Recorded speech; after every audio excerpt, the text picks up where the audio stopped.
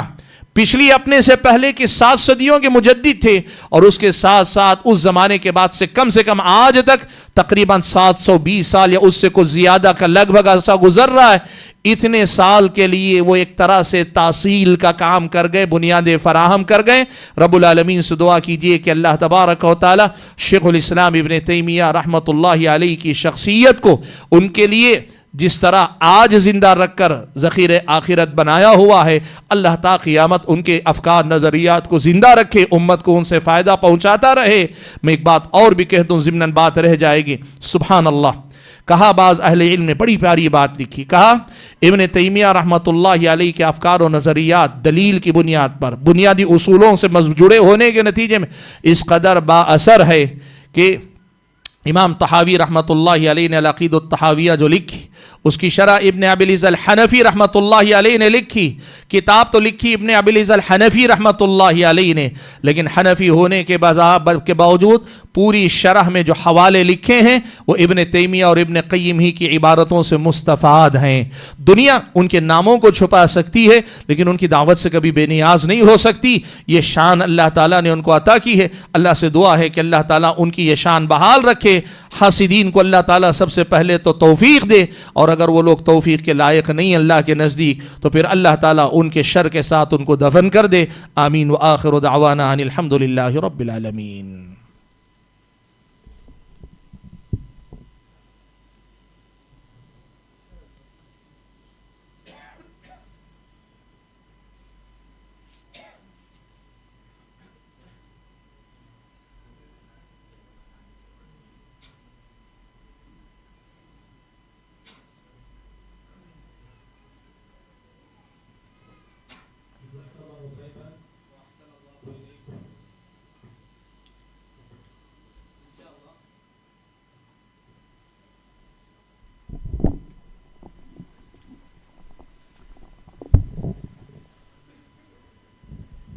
جزاک اللہ خیر۔